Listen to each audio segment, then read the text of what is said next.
que muito em breve os amados vão colher os frutos e vão viver realmente os frutos dessa conquista.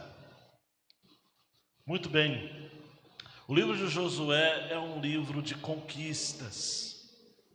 Deus é o poder que está por detrás de todas elas. É impressionante o fato de que na nossa história, bem como na história retratada no livro de Josué,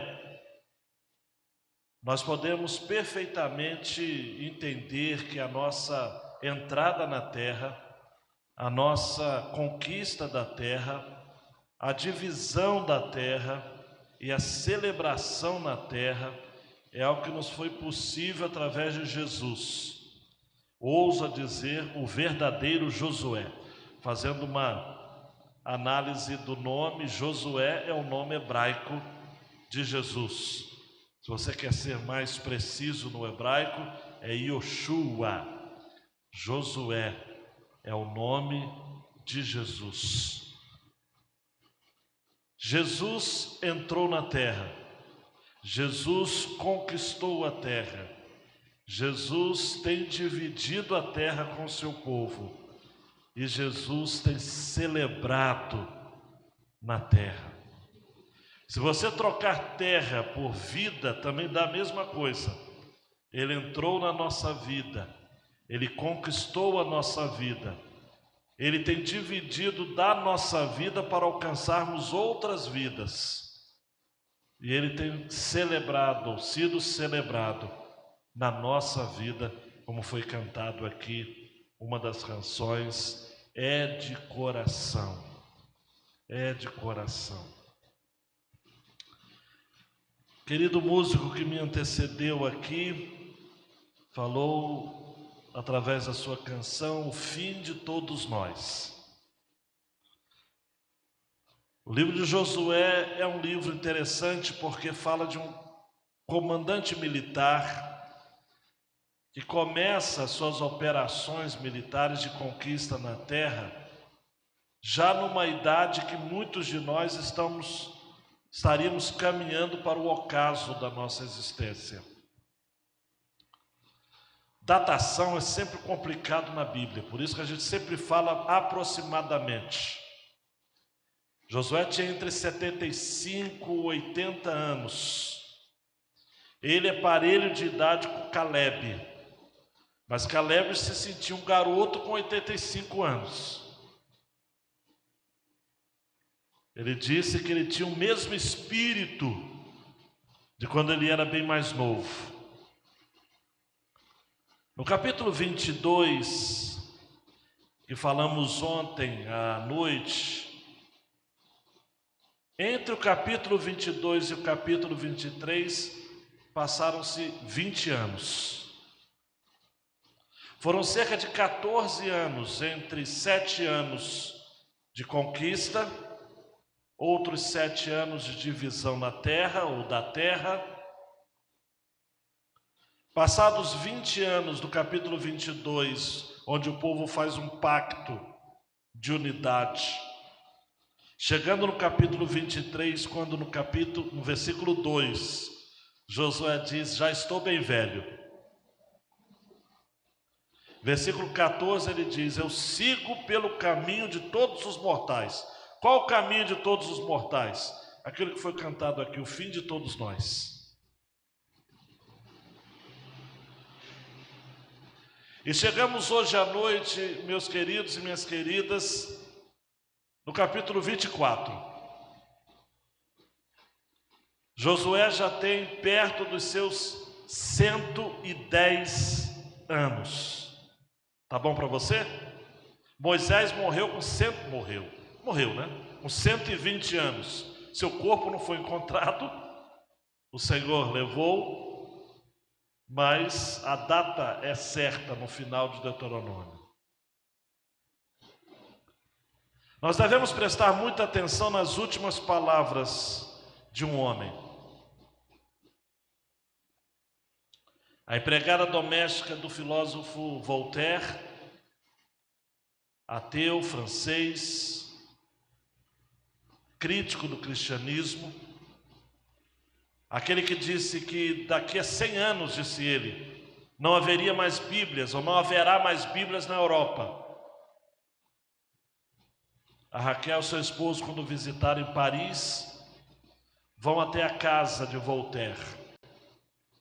Lá é uma das filiais da Sociedade Bíblica Francesa. Mas a empregada doméstica de Voltaire, ao assistir à morte daquele homem, disse depois, isso entrou na história: nunca mais eu quero assistir à morte de um ateu.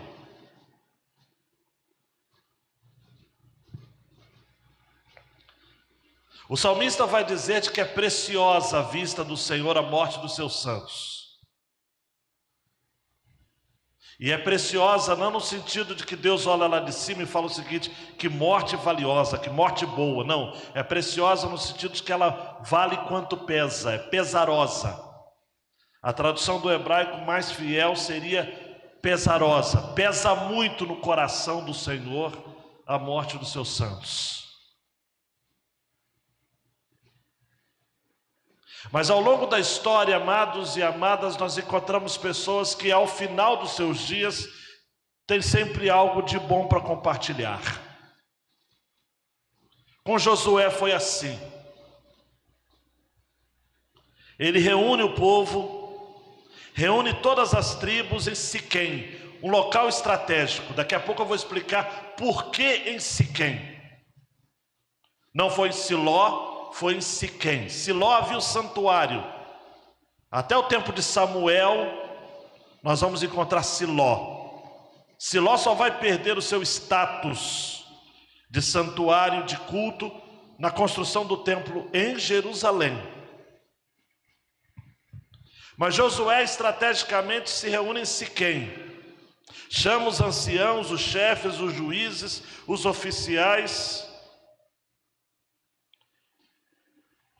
Levanta um histórico, é aquilo que eu chamo de propor um reencontro com o passado.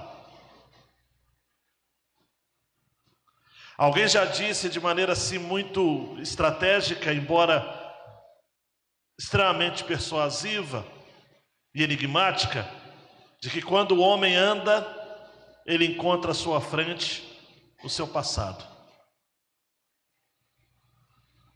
Toda vez que o homem anda, ele encontra à sua frente o seu passado. Josué aproveita para propor um reencontro com o passado. Os primeiros 13 versos, Josué se dedica a isso. É um texto que não lerei. Teria de ter uma semana de exposições só no capítulo 24.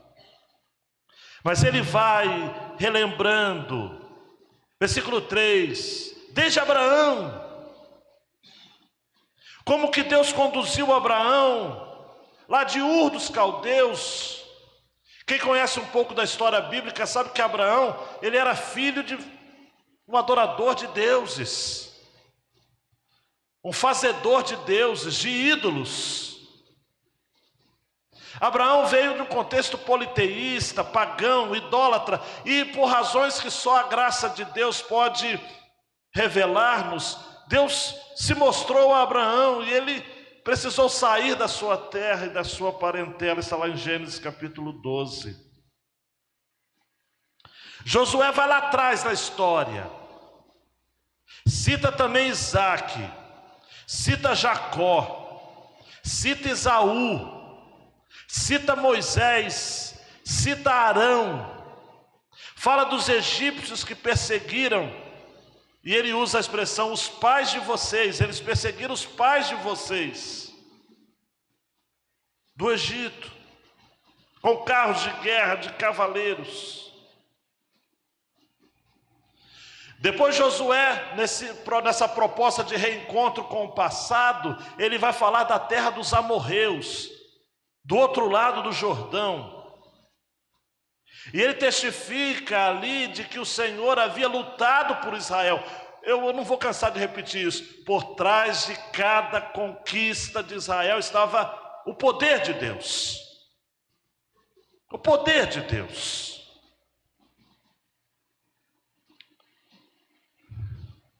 O rei de Moabe foi derrotado.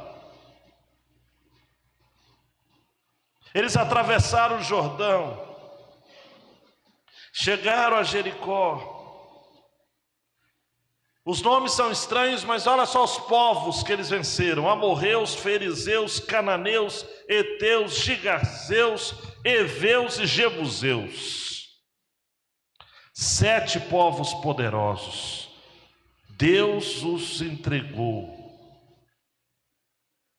Versículo 12, ele diz assim, numa linguagem muito interessante: enviei vespões diante de vocês, que os expulsaram de diante de vocês, bem como os 2 reis dos amorreus lá atrás.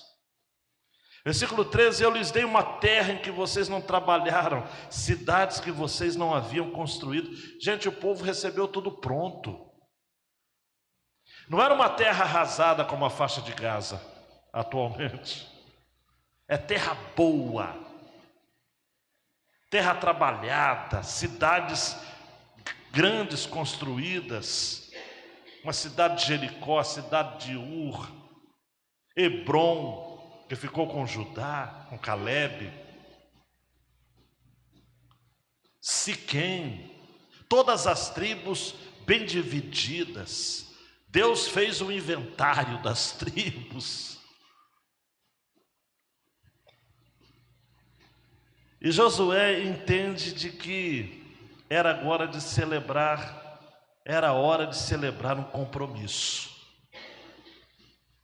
E aí, meus queridos e minhas queridas, prestem muita atenção nisso. Junto com Josué, neste culto, nós vamos renovar o nosso compromisso de sermos tementes e fiéis ao Senhor. E o faremos com a nossa família. E talvez você que não tenha o seu cônjuge aqui por razões tão diversas, depois compartilhe essa mensagem em casa. A proposta final do livro de Josué é firmar uma aliança com o Senhor. Houve um reencontro com o passado, agora uma aliança no presente. E o final do livro, que nós não vamos abordar hoje, houve uma proposta de um legado que se deixaria para futuras gerações. Como disse o pastor Gerson, naquilo que ainda vai se viver nos próximos 100 anos. Eu achei muito interessante e simbólico, pastor Gerson, o senhor, pastor Wellington, a liderança desta igreja, fazer um culto de gratidão a Deus pelo pagamento de um terreno e deixar como sinal uma casa para atender as crianças. E não é uma casa, amados, simples e modesta. É uma senhora casa. É um símbolo isso, nós estamos diante de um símbolo, nós estamos diante, amados, de um marco. Nós falamos muito pouco sobre alianças, muito pouco. Porque nós vivemos uma sociedade brasileira muito mística. Então quando a gente fala de aliança, de pacto, as pessoas lembram de coisas bizarras, de cortes no próprio corpo, ou de velas, incensos, mas eu estou falando de marcos. Deus está dando uma terra a vocês. E há necessidade então de estabelecermos um pacto, uma aliança. Num livro muito interessante que recomendo a leitura, Idolatria Secreta, os atos idólatras no coração do homem. Alguém depois da mensagem me perguntou: pastor, quais são mesmo os ídolos da mente? É algo que tanto eu quanto Débora temos trabalhado com homens, com mulheres. É uma área que Débora também tem desenvolvido pesquisas e leituras e tem ministrado. Quando a gente fala de culto ao Senhor, eu vou rapidamente. Existe um aspecto externo e interno. Quando a gente fala de externo, a gente está falando em atos e gestos do corpo. Em contextos de culto, os homens se curvam, se prostram, isso é adoração do corpo. Quando esses gestos de reverência e prostração são usados, tem a intenção de evidenciar a honra divina. Isto é, eu estou adorando devidamente ao meu Deus, por isso eu me prostro. A própria palavra adoração tem a ver com se prostrar. No grego, proskuneion, eu me prostro. A literalidade do grego diz assim: eu beijo os seus pés.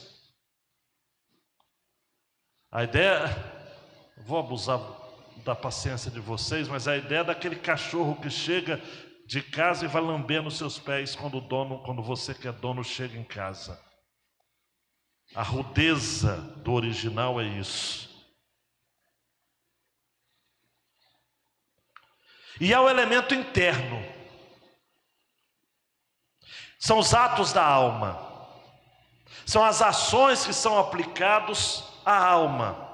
É quando a mente é absorvida por um objeto e o coração e as afeições são colocadas sobre esse objeto. No nosso caso, sobre esta pessoa, que é Deus. É adoração de alma. Ele, Deus, é o principal bem e o principal objetivo das criaturas inteligentes. Há um salmo que diz: fica-lhe bem o louvor.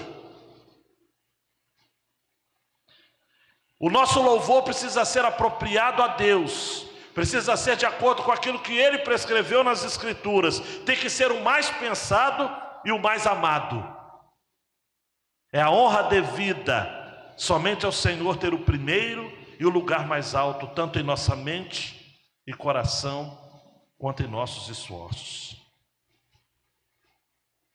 Eu disse que eu iria lhes explicar, eu vou fazer agora. Por que Siquém? Por que Josué está em Siquém? Porque foi lá que em Gênesis 35, 2 e 4, Jacó, voltando da casa de Labão, seu sogro,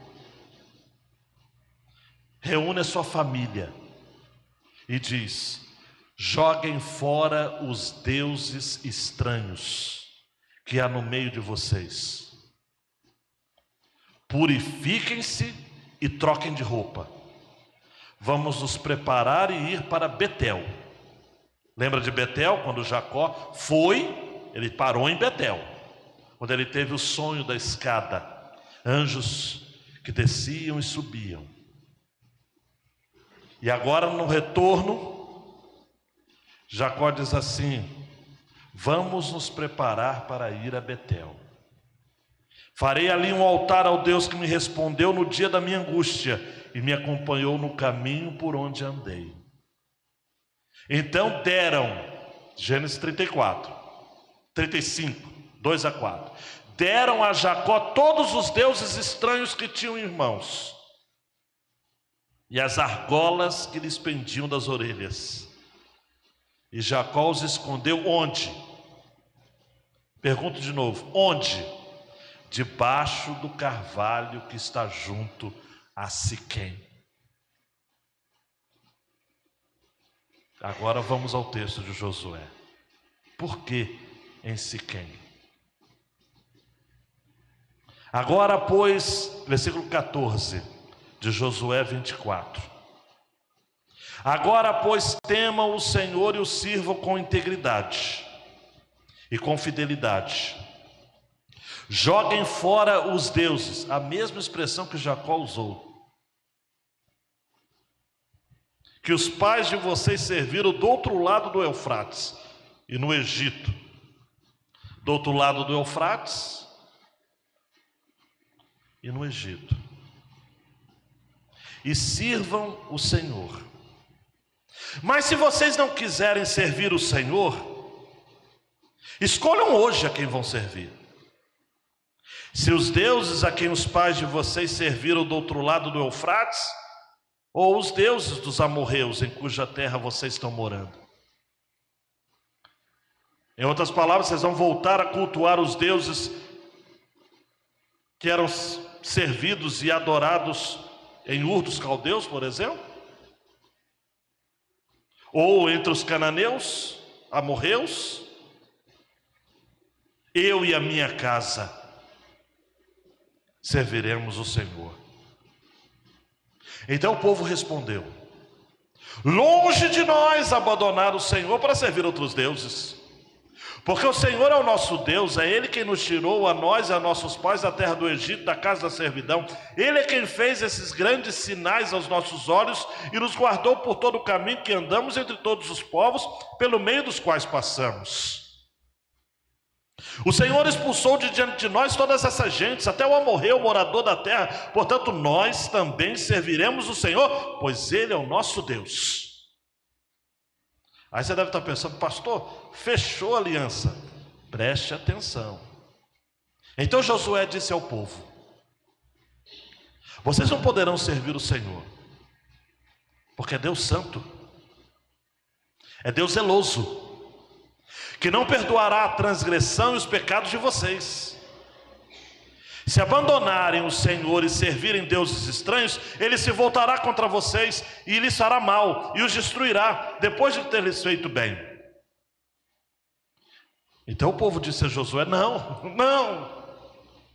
o que queremos é servir o Senhor. Josué disse ao povo: vocês são testemunhas contra vocês mesmos, de que escolheram o Senhor para o servir. E eles disseram: sim, somos testemunhas. E Josué continuou: agora, pois, está preparado para ouvir? Joguem fora os deuses estranhos que há no meio de vocês, e inclinem o coração ao Senhor Deus de Israel. O povo disse a Josué: ao Senhor nosso Deus serviremos e obedeceremos a sua voz. Deus, nós queremos pactuar-nos com o Senhor nesta noite, com o peso desta palavra. Continue esclarecendo-nos no nome de Jesus. Amém. Preste atenção, o acordo envolveria os seguintes termos. Primeiro, temer ao Senhor. E a ideia do original, temer, é se admirar dele. Deus precisa ser a sua admiração. Deus precisa receber de volta a glória que Ele mesmo já manifestou na sua vida. Louvor não é ação, é reação. Você expressa a Deus louvor e temor. Quando Jacó foi na direção de Padã Arã, saindo fugido, temendo seu irmão, chegando em Betel, ele tem esse nome Betel por conta disso, quando ele diz: este não é outro lugar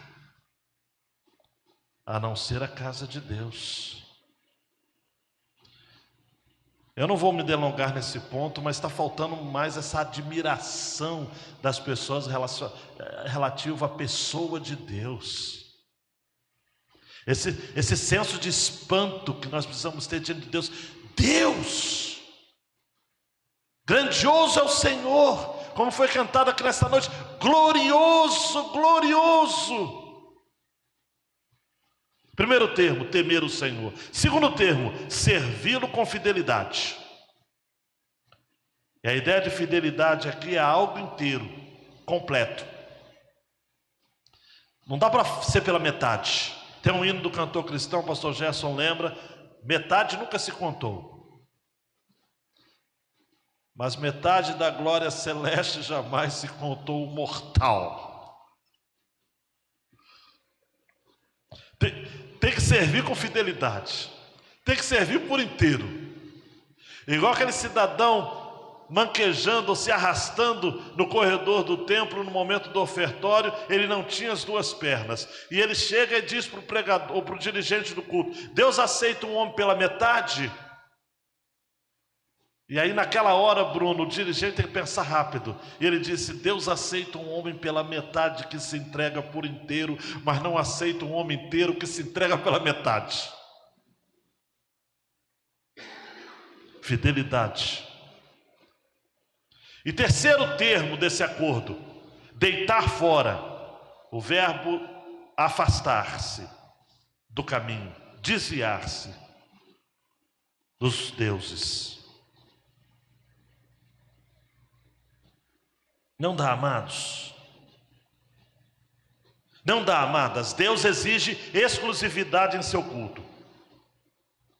Numa das vezes que o pastor Billy Graham esteve no Brasil, propuseram a ele um passeio na cidade do Rio de Janeiro, em volta com um conversível aberto, igual o Papa, para ele ser aclamado pela população do Rio de Janeiro. Ele teria dito a quem lhe deu essa ideia infeliz: Deus não divide a sua glória com ninguém. Mas tem muito líder hoje que gosta do seu, não apenas do seu nome, mas da sua foto na fachada dos templos. Vocês não verão na fachada da Central de Barra Mansa a foto dos pastores. Já pensou? Não sei se iria atrair ou repelir, não é? Então, de todo modo, é melhor deixar isso quieto. Toda a honra, toda a glória pertence ao Senhor. Ele não divide a sua glória com ninguém. Os deuses das nações da terra deveriam ser abandonados. Eu gosto desse verbo, deitar fora. Deitar fora. Se afastar, se desviar, não faz parte do nosso povo. Amados, não faz parte da nossa tradição de culto celebrar pessoas. Nós agradecemos a Deus por elas, mas nós não dedicamos culto a elas.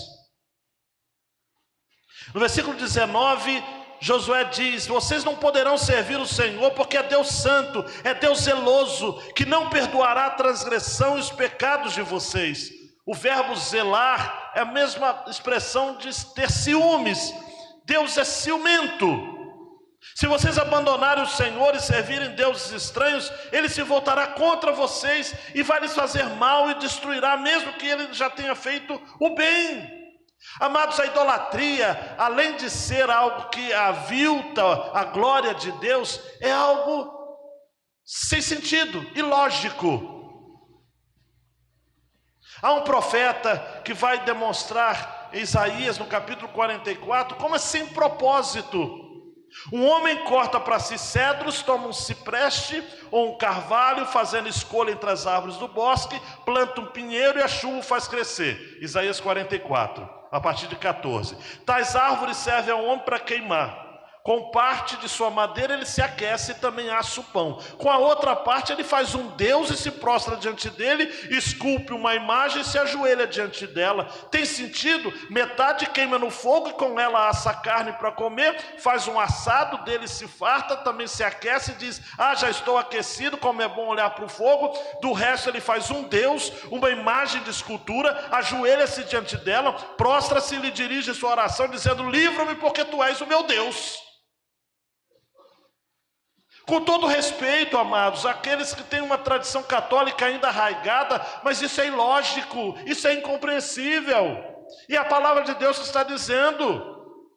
Isaías procede no mesmo texto: nada sabem nem entendem, porque os olhos deles estão grudados para que não vejam, o coração deles já não pode entender, nenhum deles cai em si. Os adoradores, né, os ídolos, os idólatras, porque não tem conhecimento nem compreensão para dizer: metade da madeira, da mesma madeira, queimei e sobre as brasas assei pão e carne para comer. E será que daquilo que restou eu faria uma abominação? Eu vou me ajoelhar diante de um pedaço de madeira?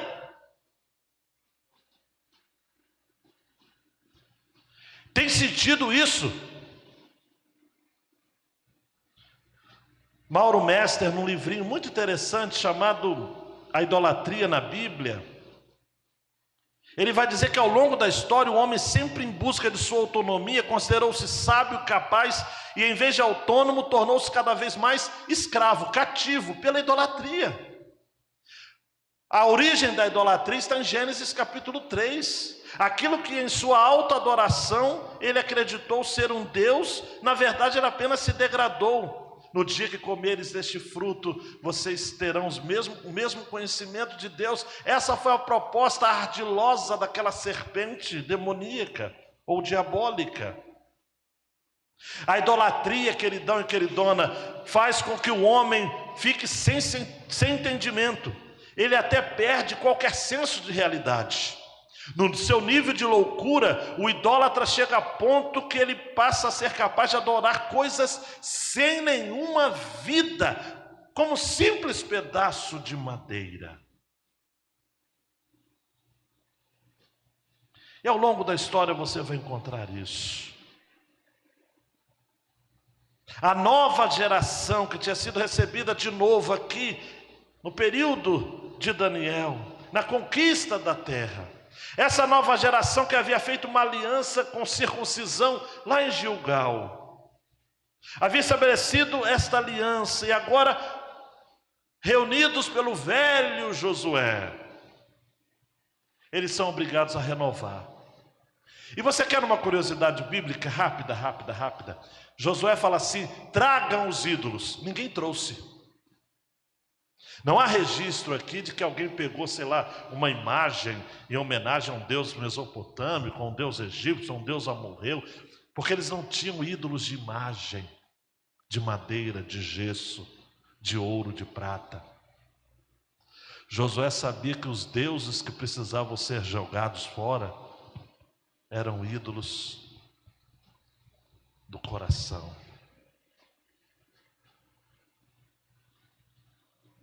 Calvino é célebre a sua frase: o coração humano é uma fábrica de ídolos.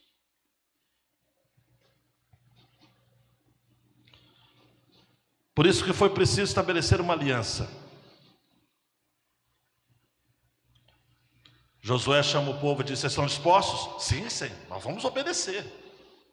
Vocês estão dispostos? Eu e minha casa serviremos ao Senhor.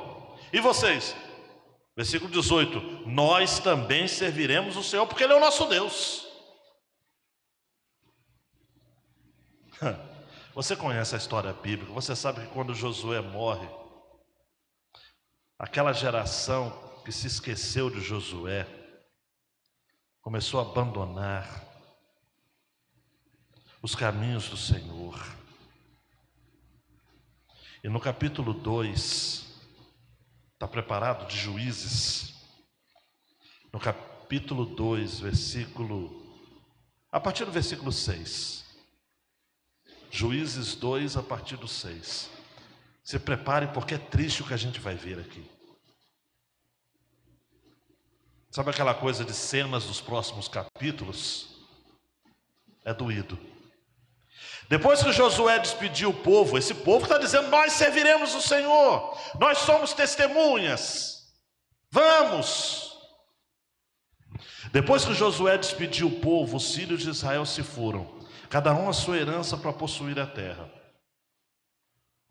O povo serviu o Senhor todos os dias de Josué e todos os dias dos anciãos que ainda sobreviveram por muito tempo, depois de Josué, e que viram todas as grandes obras que o Senhor tinha feito por Israel.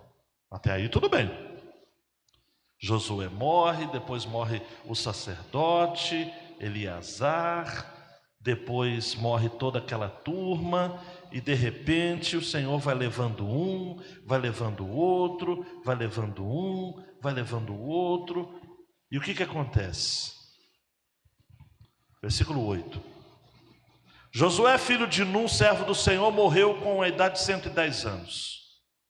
Foi sepultado em sua própria herança em Timnat-Heres, na região montanhosa de Efraim, ao norte do Monte Gaás. Toda aquela geração também morreu. E foi reunida aos seus pais. E depois dela se levantou uma nova geração. Se eu fosse você, eu já diria misericórdia. E lá vem chumbo grosso. Se levantou uma nova geração. pastor Gerson falou aqui, daqui a 100 anos. Vamos combinar que 25 anos seja um bom tempo para uma geração. Vamos falar de 4 gerações. Toda aquela geração também morreu e foi reunida aos seus pais. Então passaram-se em torno de décadas. Depois dela se levantou uma nova geração que não conhecia o Senhor, nem as obras que ele havia feito por Israel. Então os filhos de Israel fizeram o que era mal aos olhos do Senhor, servindo os Baalins, deixaram o Senhor, Deus de seus pais, que os havia tirado da terra do Egito, seguiram outros deuses, os deuses dos povos que havia ao redor deles, e os adoraram. E aí prossegue, serviram Baal, Astarote, porque é o seguinte, amados, a gente conhece isso na prática. Todo crente que se desvia faz coisas piores do que fazia antes de ter sido convertido. Olha, gente, é impressionante. O cara, antes de se converter ou de ser convertido, ele era um ímpio, mas ele era um ímpio respeitoso, amoroso, enfim. Mas ele pecava, mas pecava. Aí ele conhece ao Senhor, embora não tenha sido conhecido por ele, porque não permaneceu, e aí ele se afasta. Ah, mas ele não bebia, mas agora ele bebe assim, porque é líquido, porque se fosse sólido ele comeria. Ele já não se satisfaz mais com uma mulher, tem que ser com várias. Ele se torna devasso. O último estado, mas isso é bíblico, Pedro vai dizer, o último estado é pior do que do primeiro. E Pedro é até grosseiro na expressão dele, né?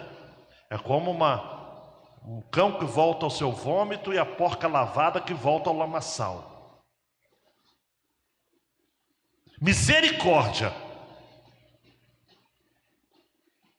O Senhor estabelece através de Josué uma aliança para aquela geração que diz: nós serviremos ao Senhor, mas ela não passou para outra geração princípios do passado, compromissos do presente, não deixaram legado.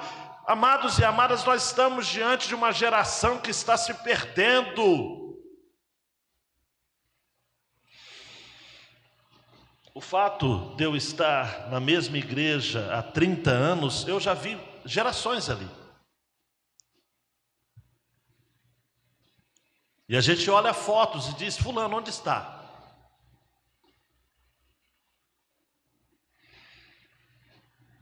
Mas eu lhes pergunto, por conta disso vamos parar de fazermos alianças com o Senhor? Não, façamos agora. Daqui a décadas, amados e amadas, essa igreja será composta pelos nossos filhos e pelos amigos dos nossos filhos, e namorados e namoradas, esposos e esposas deles.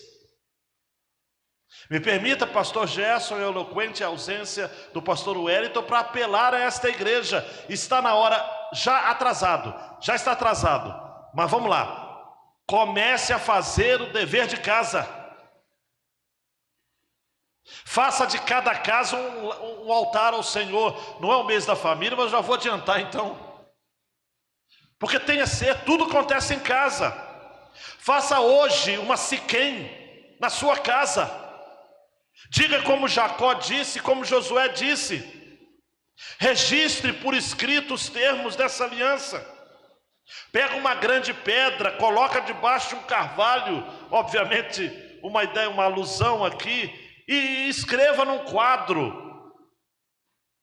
Peça para o seu filho fazer um desenho, assinar, colocar a marca da mão dele, para depois você lembrá-lo a respeito disso. Estabeleça uma aliança, um altar diante do Senhor, dizendo: eu e a minha casa serviremos ao Senhor. Mas não faça como este povo que diz: eu e a minha casa, ou nós serviremos ao Senhor. Mas depois daquela geração, ninguém mais conhecia o Senhor. Depois daquela geração, ninguém sabia do que o Senhor havia feito.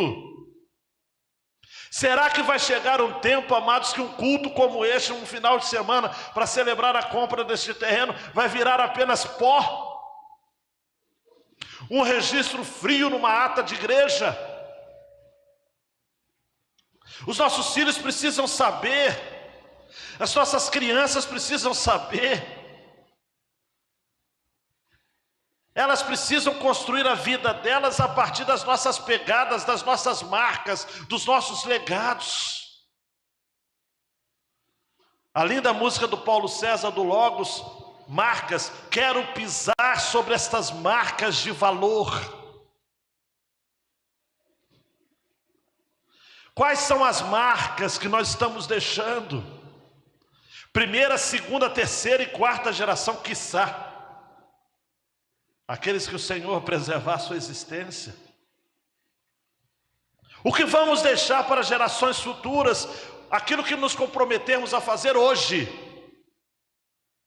Está na hora da igreja evangélica brasileira acordar para isso, parar de viver de momentos, parar de viver de eventos, para viver de acordos, de alianças, de pactos. Richard Hess, um comentarista, vai dizer que ao contrário dos capítulos iniciais do livro de Josué, onde o nome de Josué aparece para apoiar a sua obra, agora é um Josué mais velho, que escreve a aliança sem necessidade de apelar à autoridade de Moisés. Agora ele está sendo autoral. Você vê que nesse trecho que li para vocês, não se fala de Moisés. Agora Josué velho desafia o povo. E em suma, desafia o povo a escolher servir a Deus. E há um detalhe do hebraico aqui, permita ser um pouquinho chato, quando ele diz: eu e a minha casa serviremos ao Senhor. Quero lhes falar do tempo verbal do verbo servir. Pego carona com Francis Schaeffer. O tempo verbal usado aqui implica em uma escolha que é feita no passado e é válida para sempre. É como se alguém pudesse fazer isso e encerrar o assunto. Vamos acabar com o assunto. É um tempo verbal que os gramáticos chamam de ação contínua. Envolve o passado, envolve o presente e envolve o futuro. Então eu vou pegar a tradução literal do Francis Schaeffer. Escolhi servir ao Senhor, estou escolhendo o mesmo caminho de serviço agora e continuarei escolhendo servir a Deus até o fim. Repare que é mais do que um serviremos ao Senhor. Eu servi ao Senhor. Eu escolhi servir o Senhor, porque servir ao Senhor é uma escolha, amados. Escolhi servir ao Senhor, eu escolho servir ao Senhor e eu vou continuar escolhendo servir ao Senhor. Esse é o caráter de Josué, amados. Ao final dessa minha série de mensagens, quero ratificar isso. Josué escolheu e permaneceu escolhendo. Você tem que escolher a vida toda. Você precisa escolher hoje, escolher amanhã também. E no próximo culto, escolha também. E no próximo mês, escolha também. Eu escolhi servir ao Senhor. Como Isaías Mendes, o famoso pastor e cantor metodista, eu dependo da graça de Deus para viver. Sem a graça de Deus é impossível viver. Essa palavra ao povo não foi uma afirmação inflada pela euforia do momento. Não foi por conta de um fundo musical agradável. Não foi por conta... Ele reuniu o povo para dizer: eu escolhi, escolho e escolherei servir ao Senhor. Josué sabia que ele era, como imagem de Deus, alguém chamado a obedecer. Ele não era uma máquina ou um animal. Ele escolheu. Eu não sei se isso vai confundir a sua teologia, mas você é escolhido por Deus para escolher a Ele. Se tem dúvida, pede o pastor Gerson explicar, pastor Wellington. Você é escolhido por Deus para escolhê-lo. E a vida toda. Escolher todo dia.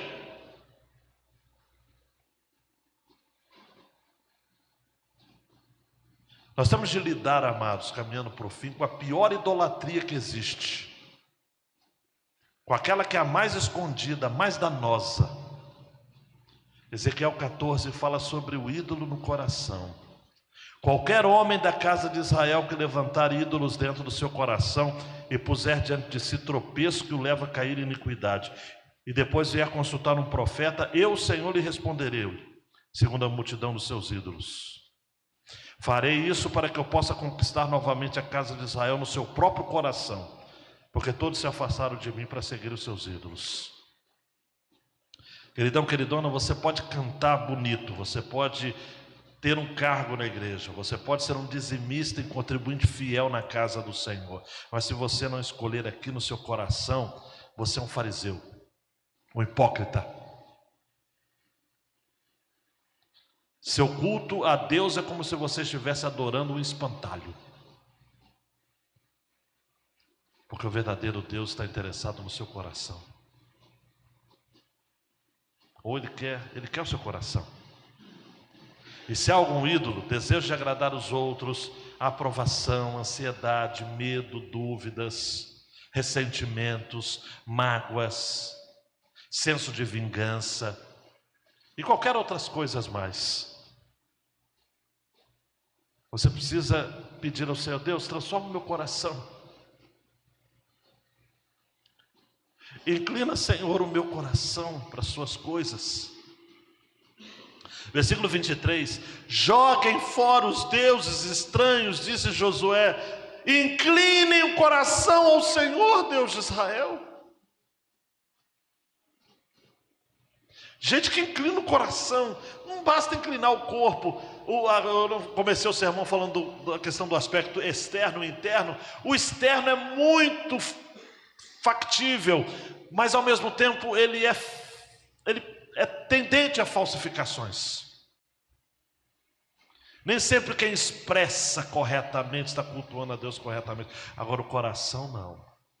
Como diriam os antigos, coração é terra que ninguém anda, mas Deus conhece. Deus conhece. E por fim, a última aplicação tem a ver com a música que foi entoada aqui, o fim de todos nós. Gente, a morte vai alcançar a todos nós. Viveremos o fim do nosso ciclo. Por isso nós precisamos viver de tal modo que a nossa vida valha mais do que a nossa própria morte. Nós precisamos viver de tal modo que a nossa morte seja um discurso acerca dos feitos de Deus na nossa história. Nós devemos viver de tal modo que quando o nosso corpo estiver num caixão, as pessoas presenciem a história de Deus na nossa vida. Essa seja a lembrança, a memória. Ele serviu ao Senhor, ele escolheu servir ao Senhor até o fim. Dá uma boa frase para o seu epitáfio.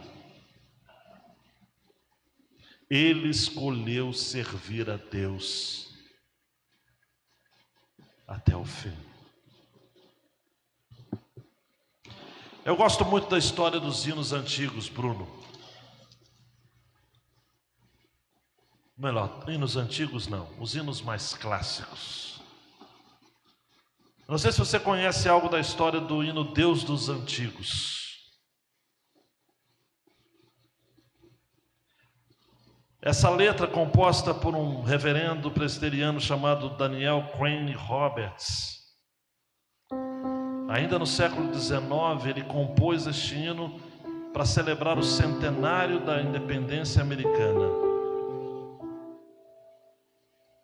Ele escreveu suplicando que a proteção de Deus continuasse eterna.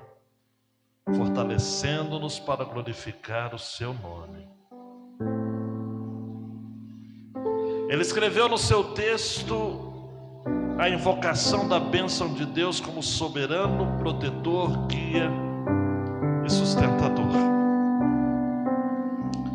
E por fim ele disse que ao escrever o hino, ele desejava que a nossa vida venha fortalecer para o teu nome, o nome de Deus, sempre engrandecer. Esse Deus dos antigos, cuja forte mão rege e sustém os astros da amplidão, do cintilante céu inspirador, com gratidão cantamos teu louvor. Dentre tantas canções que refletem essa realidade desse Deus dos antigos, que se aproxima de nós e cuja história nos ensina a louvarmos os seus feitos, estamos reunidos nesta noite para, ao celebrarmos a bondade de Deus, essa canção que o Brasil inteiro canta, estamos fazendo deste lugar uma Siquém, e no nosso coração estamos levantando um carvalho, um altar, abandonando todos os deuses e dizendo que, se de fato cremos, como cremos, que a bondade de Deus está sobre nós, faremos o nosso dever de casa e passaremos às futuras gerações aquilo que estamos vivendo hoje. Porque o pastor Wellington vai, eu vou.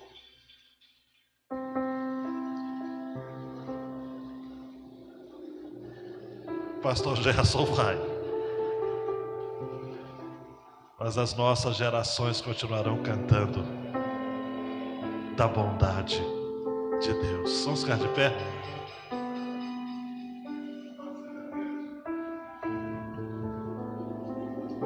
Ah, Senhor.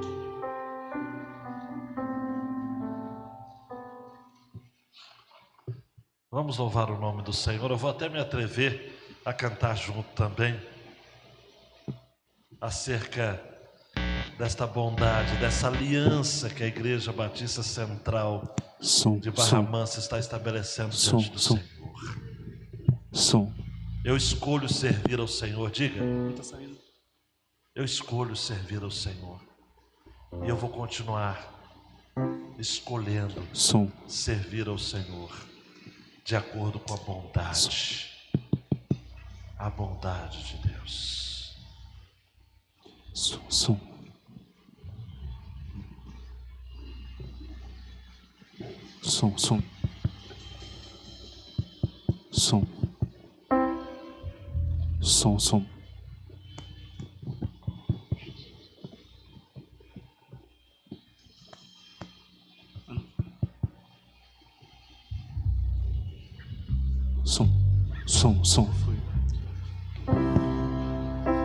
Ei.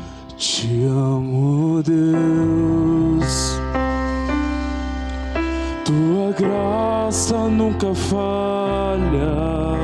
Se você está junto com alguém da sua família, se aproxima dele e dela.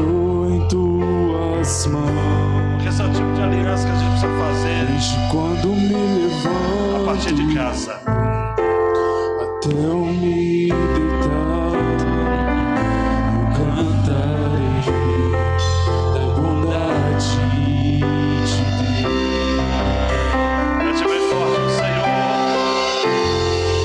És fiel em todo tempo, em todo tempo tu és tão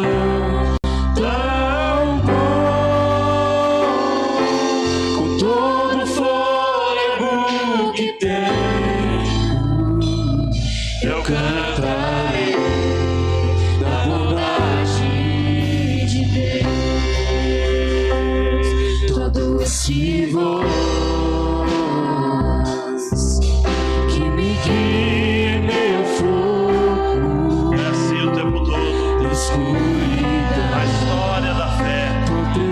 força me conforta. Nunca faltou Deus. Sei que és meu Pai, que amigo és. Eu vivo na bondade de Deus. És fiel em todo tempo. Em todo tempo tu és tão bom. Com todo fôlego que tenho, eu cantarei a bondade de Deus. És fiel em todo tempo. Em todo tempo tu és tão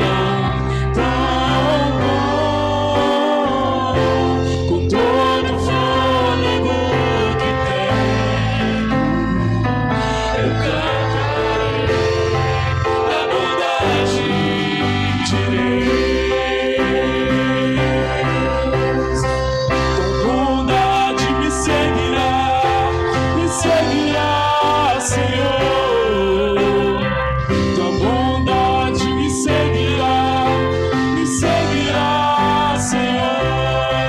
Eu me rendo a ti, te dou meu ser, entrego tudo a ti. Tua bondade me seguirá, Senhor. Tua bondade me seguirá, Senhor. Tua bondade me seguirá, Senhor. Eu me rendo a ti, te dou meu ser, entrego tudo a ti. Tua bondade me seguirá, Senhor. Diga. És fiel em todo tempo. Em todo tempo tu és tão bom. Com todo fôlego que tenho, eu cantarei da bondade de Deus. Cantarei da bondade de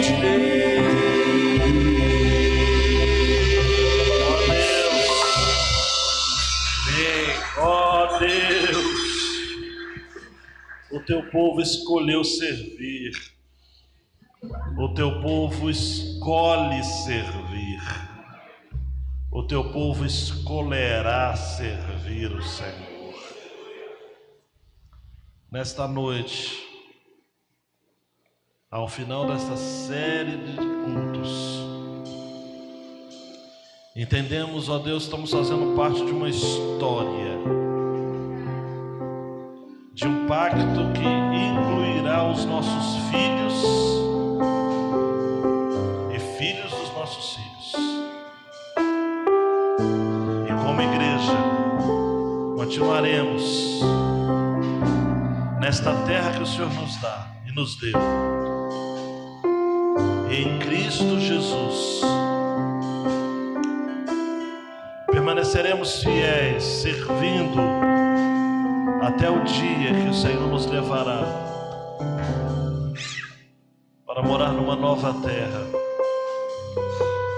no novo céu. Mantenha os nossos olhos fixos na eternidade, os corações libertos das ideologias e das idolatrias do nosso tempo, para mantermos-nos fiéis, quebrantados diante da sua presença e reunidos como igreja fazendo parte do mesmo povo que serve ao mesmo Deus de Abraão, de Isaac, de Jacó, de José, de Moisés, de Josué. O nosso Deus, o poder que está por detrás de todas as nossas conquistas, aquele que já nos liberou uma palavra de vitória, de tal modo que não desistimos de dizer: eu e a minha casa serviremos